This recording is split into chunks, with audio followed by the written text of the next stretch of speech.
Thank you again to the governor for her time with us today. And now we'll begin with lunch service. But as we do, we'll also welcome our next speaker. Today, we also have the honor of being in the presence of a true champion of the middle class and working families, a lawyer and actor, a former CEO of a healthcare and IT company, a U.S. Marine veteran, a former municipal prosecutor, a lawyer, and of course, current New Jersey State Senator. Senator Raj Mukherji was elected to the Senate to represent the 32nd District in 2023. He previously served in the Assembly from 2014 to 2024. The son of Indian immigrants, Senator Mukherji centers his legislative work on affordable housing, healthcare access, civil rights, safety, and veterans affairs. He lives in Jersey City with his wife and 2 young children. We will learn more about the senator during the fireside chat following his remarks. So now let us all welcome State Senator Raj Mukherji.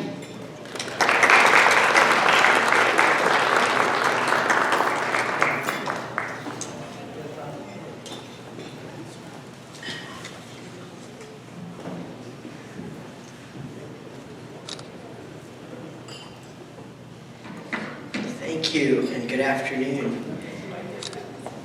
friends in media, community journalism, ethnic journalism.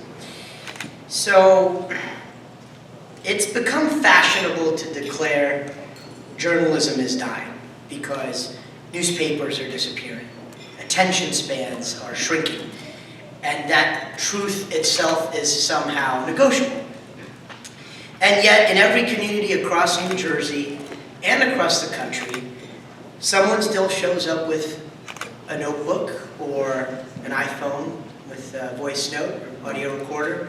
Someone still asks the follow-up question. Someone still files the public records request, even when politicians erode laws like Oprah. I did not vote for that bill, for the record. Someone still sits through the 5-hour council meeting or planning board hearing or legislative committee so the rest of us can know what actually happened. And that someone is a journalist. And that work, quiet as it often is, remains one of the most essential acts in a democracy. So it's my privilege to join all of you and be in a room full of people who believe something simple but profound.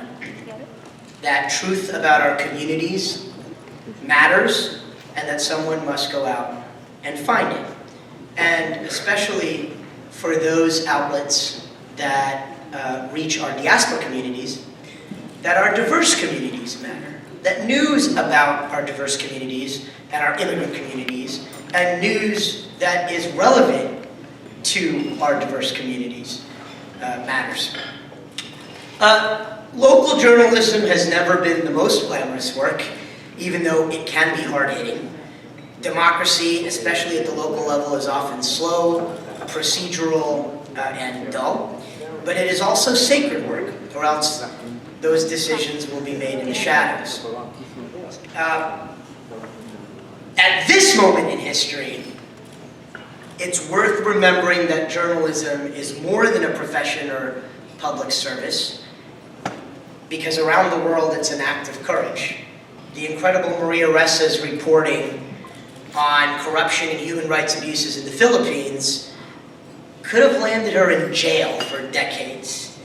In Guatemala, Jose Ruben Zamora was imprisoned and remains on house arrest to this day after exposing corruption. In Russia, reporters from Novaya Gazeta have been murdered for investigating the powerful. And authoritarian governments increasingly try to silence journalists, not just with violence, but by weaponizing the justice system. But it turns out, here in the United States, we are not immune to these threats to journalism and, by extension, to democracy.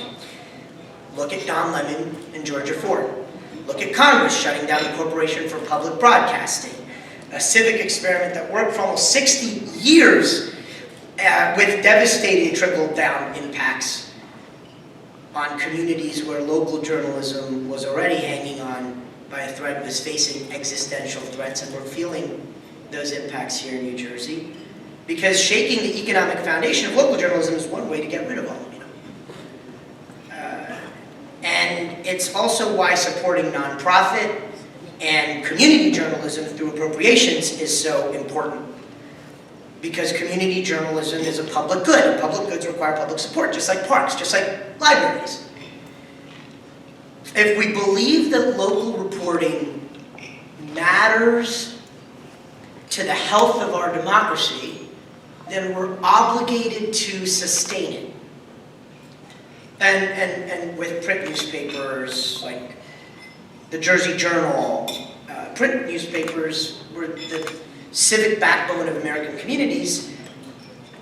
With them shutting down, with papers like the Ledger going online only, with news deserts growing, with newsrooms being hollowed out by consolidation and hedge fund ownership, you all and the work you do become even more important, and publicly supported journalism become even more critical to fill the gaps. And also, you're less likely to be driven by commercial considerations, maybe even just a little bit less likely to focus on clickbait.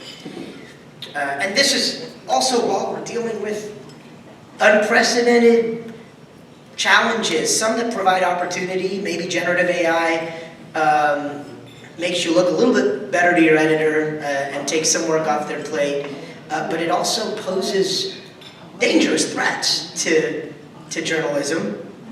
And you do see, some outlets putting out AI-generated content, and those are challenges we're going to have to grapple with, along with not just informing as journalists have always done, but now you have this heightened responsibility of combating disinformation. And disinformation can be disseminated so much more widely now with the help of bots and technology, and now that becomes part of your role. So how do we fight these trends? Well, the Center for Cooperative Media is doing it, and I'm going to be co-sponsoring the Zwicker-McKnight legislation. There's another bill that's going to be coming out along the same lines. I will be sponsoring, and I've been working with Montclair State University's Government Affairs team on the reveal that the dean offered up earlier in his remarks. The Center for Cooperative Media is doing it through the News Commons by connecting many of you. The New Jersey Civic Information Consortium, for which I'm championing an increased appropriation in this budget, is enabling critical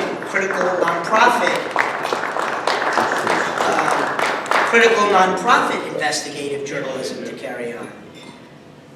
So, thank you for doing the work to community journalism, to keep community journalism alive. Thank you for rebuilding it amidst all these challenges. Thank you for not letting nostalgia for what journalism used to be get in the way of your commitment to what it must continue to be. Independent, persistent, imperfect, but essential.